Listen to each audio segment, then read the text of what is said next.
So today we have started chapter number 3. It is about pair of linear equations in two variables. So first we understand what we mean by two variable. So suppose there is a linear equation that is 3x plus 2 equals to 0. In this number of variable is only 1. Or suppose if I write 3x square plus 3x plus 2 equals to 0. Again, in this number of variable is only 1. This is a one variable. Now suppose if I write an equation like this, 3x plus 4y plus 2 equals to 0. So in this equation, how many variables are there? There are two variables. The variables are x and y. Clear है? तो अगर हम बात करते हैं तो यहाँ पर देखिए जो लीनियर इक्वेशन हमने लिखी है, ये जो इक्वेशन हमने यहाँ पर लिखी है, इस लीनियर इक्वेशन के अंदर दो वेरिएबल हैं, एक है x और एक है y. ठीक है, लेकिन चैप्टर का नाम देखिए, चैप्टर का नाम क्या है? Pair of linear equation. Chapter का नाम क्या है? चैप्टर का नाम है pair of linear equation. That is a pair of linear equation. इसका मतलब जब भी आपको क्वेश्चन गिवन होगा तो एक इक्वेशन नहीं होगी, बल्कि क्या होंगी? दो लीनियर इक्वेशन गिवन होंगी. A pair of linear equations in two variable. Pair मतलब दो इक्वेशन होंगी. ठीक है, हमेशा. तो अगर हम बात करते हैं पेयर की, तो मैं लिख सकता हूं फॉर एग्जांपल, मान लो मैंने कहा मेरी पहली इक्वेशन है a1x plus b1y plus c1 equal to 0. a1 b1 और c1. a1 क्या है? a1 is a coefficient of x, b1 is a coefficient of y and c1 is a constant. ये मेरी पहली इक्वेशन हो गई. अब इसका पेयर एग्जिस्ट करेगा, जब भी आएगा तो पेयर एग्जिस्ट करेगा. तो मैंने कहा a2x plus b2y plus c2 equal to 0. ये मेरी सेकंड इक्वेशन हो गई. यहाँ पर क्या हुआ? a2, यहाँ पर क्या हुआ हमारे पास? यहाँ a2 जो है हमारा, ये a2 जो है, this is the coefficient of x and b2 is the coefficient of y and c2 is a constant. Clear है? यहाँ पर हम लोग बात करते हैं, अब एग्जांपल ले लेते हैं. जैसे पेयर ऑफ इक्वेशंस की बात कर रहे हैं, तो पेयर ऑफ इक्वेशन जब भी गिवन होगा तो पेयर्स में गिवन होगा. जैसे मैंने आपको बताया कि जब भी हमें क्वेश्चंस गिवन होंगे वो होंगे पेयर में गिवन. क्लियर है? तो यहाँ पर हम देखते हैं पेयर्स में किस तरीके से गिवन हो सकता है. मान लीजिए मैंने एक इक्वेशन लिखी 2x plus 3y plus 6 equal to 0. ये मेरी पहली इक्वेशन हो गई. मान लीजिए सेकंड इक्वेशन क्या हो गई मेरी? 3x plus 4y plus 8 equal to 0. ये मेरी सेकंड इक्वेशन हो गई. तो इन दो इक्वेशंस को हम कहेंगे pair of linear equations in two variables. क्योंकि पहली बात तो पेयर है, दो इक्वेशन है. वेरिएबल कितने हैं हर इक्वेशन में? अगर पहली इक्वेशन की बात करते हैं, दो वेरिएबल है एक्स एंड वाई. सेकंड की बात करते हैं तो अगेन दो वेरिएबल है एक्स एंड वाई. तो वेरिएबल्स भी क्या होंगे? सेम होंगे. ध्यान रखिएगा, वेरिएबल्स भी क्या होंगे? सेम होंगे. अगर पेयर एग्जिस्ट कर रहा है तो वेरिएबल्स सेम होंगे. क्लियर है बात? फिर हम बात करते हैं इन पर्टिकुलर जो हमारे पास लीनियर इक्वेशंस गिवन होगी, इन पर्टिकुलर वैल्यूज को हमें क्या करेगा? इनको हमें सिंप्लीफाई करना पड़ेगा. तो सिंप्लीफाई करने के हमारे पास दो मेथड है.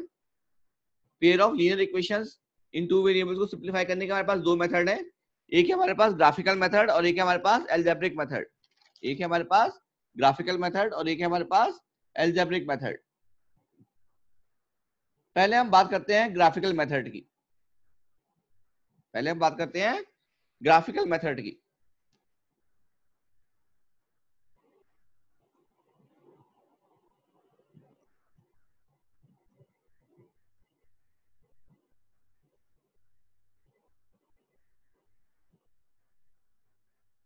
ग्राफिकल मेथड, ठीक है. ग्राफिकल मेथड्स की बात करेंगे तो ग्राफिकल मेथड्स के अंदर तीन कंडीशंस होती हैं. कितनी कंडीशंस होती हैं? How many conditions are there? There are 3 conditions. जिन कंडीशंस को हमें चेक करना होता है. ठीक है, इन तीन में से एक एग्जिस्ट करेगी. जो क्वेश्चन गिवन होंगे उनमें इन तीन में से एक एग्जिस्ट जरूर करेंगी. तो पहली कंडीशन की हम बात करते हैं. जैसे कि हमने बात की थी, हमारे पास दो इक्वेशंस हैं. ठीक है, दो लीनियर इक्वेशंस हैं इन टू वेरिएबल्स. तो वो इक्वेशन हमारे पास थी a1x plus b1y plus c1 equal to 0. और दूसरी इक्वेशन थी हमारे पास a2x plus b2y plus c2 equal to 0. तो अगर हम पहली कंडीशन की बात करते हैं, फर्स्ट कंडीशन, तो first condition is like that a1 upon a2 should not be equals to b1 upon b2. ठीक है.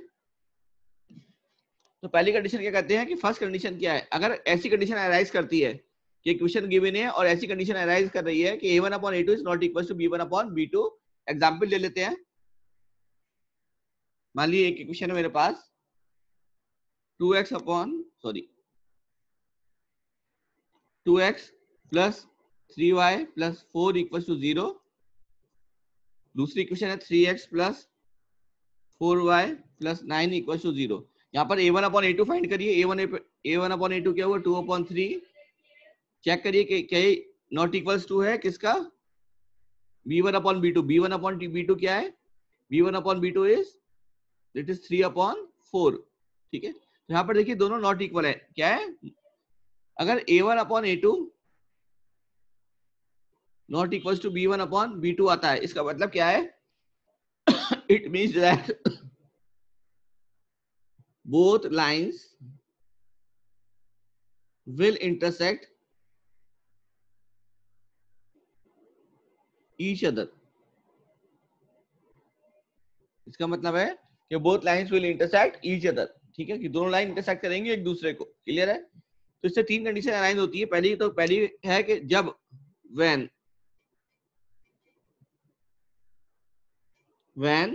a1 upon a2 not equal to b1 upon b2। इसका मतलब क्या है, फर्स्ट इसका मतलब है जो लाइन होगी वो इंटरसेक्टिंग लाइन होगी।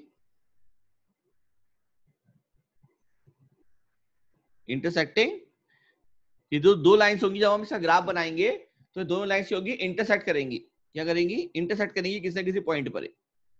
पहला। दूसरी बात,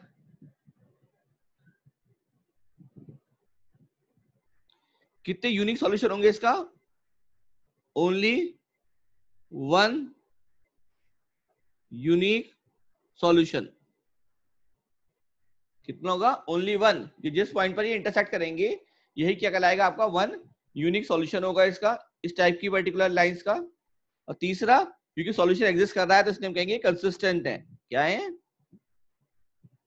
कंसिस्टेंट। ठीक है, क्योंकि सॉल्यूशन एग्जिस्ट कर रहा है। क्लियर है, तो कंडीशन नंबर 1 की बात करिए हमने। कंडीशन नंबर 1 थी हमारी when a1 upon a2 is not equal to b1 upon b2। अब हम बात करते हैं सेकंड कंडीशन की।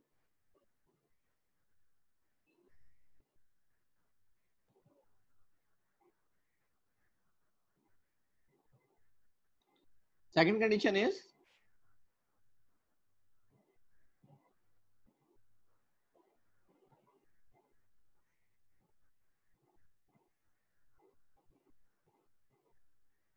when a1 upon a2 is equals to when a1 upon a2 is equals to b1 upon b2।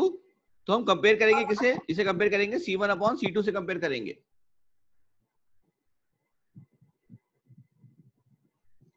ठीक है, तो हम देखेंगे when a1 upon a2 is equals to b1 upon b2 is equals to c1 upon c2। अगर ये तीनों ratio बराबर होते हैं तब क्या होगा। ठीक है, तो क्या कंडीशन अलाउ होंगी उसके ऊपर, चेक करते हैं। पहले एग्जांपल ले लेते हैं। ठीक है, मान लीजिए मैंने एक इक्वेशन ली, let the equation be 2x plus 3y plus 4 equals to 0, 4x plus 6y plus 8 equals to 0। यहाँ फाइंड करिए a1 अपॉन a2। देखिए क्या वो b1 अपॉन b2 के बराबर आ रहा है, क्या वो c1 अपॉन c2 के बराबर आ रहा है, चेक करते हैं। 2 upon 4 equals to 3 upon 6 equals to 4 upon 8। 2 1 जा 2 2 जा 3 1 जा 3 2 जा 4 1 जा 4 2 जा, मतलब 1 upon 2 equals to 1 upon 2 equals to 1 upon 2। तो तीनों रेशियो क्या है, इक्वल है। तीनों रेशियो क्या है यहाँ पर, वो all ratios are equal. Means a1 upon a2 equals to b upon b2 equals to c1 upon c2। तो इसलिए यहाँ पर अब देखिए, यहाँ पर जो लाइंस होगी वो कुछ इस तरीके की होगी। जो पहली लाइन होगी ये मान लीजिए पहली लाइन है, और जो दूसरी लाइन होगी वो इसे इंटरसेक्ट किस तरीके से करेगी, वो इसी के ऊपर से क्या करेगी, ओवरले करेगी। क्लियर है, तो लाइन क्या ओवरलैप करेंगी, लाइन क्या करेंगी, इसमें ओवरलैप करेंगी। मींस कहते हैं इसे कंसाइड। ठीक है, क्या करेंगे इसे, कंसाइड। ठीक है, तो पहला क्या हुआ, यहां पर क्या कर रही है, लाइंस कंसाइड कर रही है। ठीक है, पहला पॉइंट, जब कंसाइड कर रही है तो कितनी जगह इंटरसेक्ट कर रही है, इनफाइनाइट मैनी सॉल्यूशन। कितने सॉल्यूशन होंगे इसके, क्योंकि ओवरलैप कर रही है लाइन एक के ऊपर एक, तो क्या होगा, infinite many solution. Infinite many solution, solution exist कर रहे हैं तो क्या कहलाएंगे हम इसे? कंसिस्टेंट।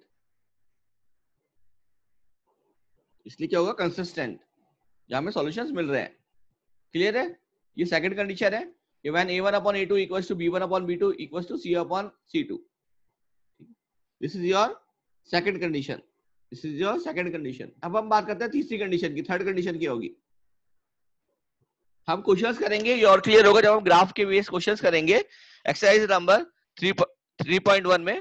तो ये आपको और क्लियर होगा कि किस तरीके से हम ग्राफ प्लॉट करते हैं और कैसे हम सॉल्यूशन फाइंड करते हैं। आप यहाँ समझिए कंडीशंस कितनी होती है, पहले ये समझिए। अब हम थर्ड कंडीशन की बात कर रहे हैं, तीसरी कंडीशन जो है ग्राफिकल मेथड की।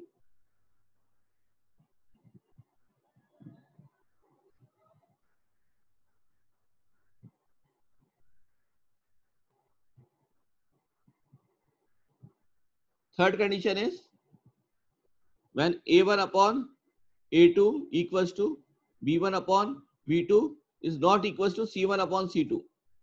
तीसरी कंडीशन क्या है? when a1 upon a2 और b1 upon b2 दोनों बराबर है आपस में, लेकिन c1 upon c2 के इक्वल नहीं है। एग्जाम्पल ले लेते हैं। Let's take an example that is 3x plus 2y minus 4 equals to 0. Another example is 3x plus 4y plus 9 equals to 0. ठीक है, रेशियो चेक करते हैं। a1 upon a2 is 3 upon 6, b1 upon b2 is 2 upon 4 and c1 upon c2 is minus 4 upon 9. Clear? Ratio check करिए, 1 upon 2 1 upon 2 और ये cancel नहीं होगा, ये कैंसिल नहीं होगा। मतलब क्या हो? 1 upon 2 equals to 1 upon 2 not equals to minus 4 upon 9. Clear है? तो ऐसी लाइंस जो होंगी, ऐसी लाइंस, मान ली एक लाइन एग्जिस्ट कर रही है ये, तो दूसरी लाइन क्या होगी? पैरेलल होगी। इसे क्या होगी? Parallel lines. अगर कंडीशन ऐसा अराइज करती है कि a1 upon a2 is equals to b upon b2 but not equals to c1 upon c2, but not equals to c1 upon c2, तो इसका मतलब क्या होगी? लाइंस क्या होगी? Lines will be parallel. तो पहली कंडीशन क्या है? Lines will be parallel lines, parallel parallel lines. Second point होगा, जब लाइन पैरेलल है तो कहीं भी इंटरसेक्ट नहीं करेंगे। जब इंटरसेक्ट नहीं करेंगे तो सॉल्यूशन नहीं होगा, इट हैज नो सॉल्यूशन। और अगर सॉल्यूशन नहीं होगा तो क्या होगा? ये इनकंसिस्टेंट होंगी। क्या होंगी? इनकंसिस्टेंट। ठीक है, तो ये हमने ग्राफिकल मेथड की तीनों कंडीशंस को स्टडी करा। ठीक है, तो this is about graphical method, जो तीनों कंडीशंस हैं। मैं लॉग आउट कर रहा हूं, आप लोग दोबारा लॉग इन कर लीजिएगा। ठीक है, दोबारा लॉग इन कर लीजिएगा आप लोग। मैं लॉग आउट कर रहा हूं, फिर हम कंटिन्यू करेंगे नेक्स्ट टॉपिक के लिए।